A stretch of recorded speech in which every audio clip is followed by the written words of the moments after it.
Eu vim discutir o projeto e apresentar assim, minha opinião sobre ele. E, como eu disse, a lei pode ter o efeito prático, né, de limitar a independência da magistratura. E isso seria terrível. Isso não diz respeito apenas à Operação Lava Jato, isso diz respeito a todas as operações de investigação.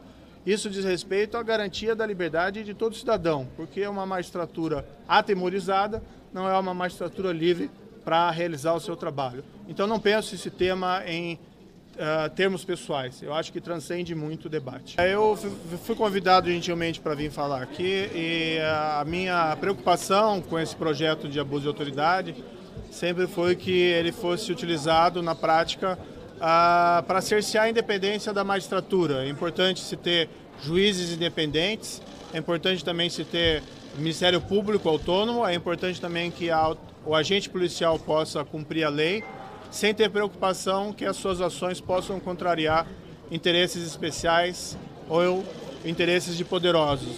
Então eu vi com uma única sugestão, e teria outras, mas a minha única sugestão seria uma norma que garantisse que o juiz não seria punido, o juiz, o Ministério Público ou o agente policial não seriam punidos por abuso de autoridade quando eles simplesmente cumprem a lei.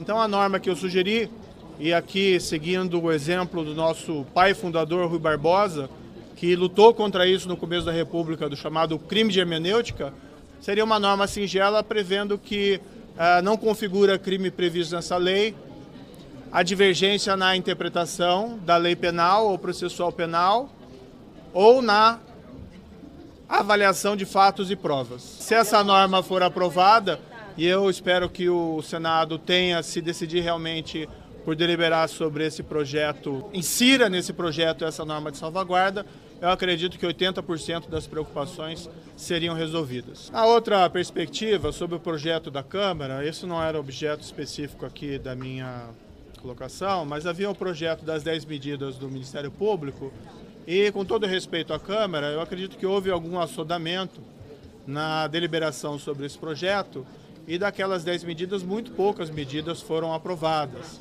Claro que havia espaço ali para divergência em relação a várias medidas, mas vários institutos importantes que haviam sido propostos nas 10 medidas, por exemplo, confisco alargado, enriquecimento ilícito do servidor público, reportante do bem, ficaram de fora.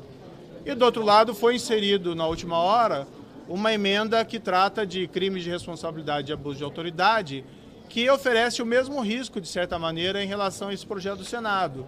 Podem colocar em xeque, isso não só sou eu que falo, mas vários e eminentes magistrados, inclusive dos presidentes das altas cortes, de que o projeto, da forma como foi aprovada, coloca em risco a independência da magistratura e a autonomia do Ministério Público. Não, certamente foi essa a intenção dos nossos representantes no parlamento, mas, como diz o ditado, a lei tem suas próprias pernas e, da forma como foi colocada, sem que houvesse um debate saudável com a sociedade, pode ter esse efeito deletério. E aqui eu vou dizer, não é nas garantias da magistratura, mas sim na liberdade dos cidadãos, porque os cidadãos precisam de juízes independentes.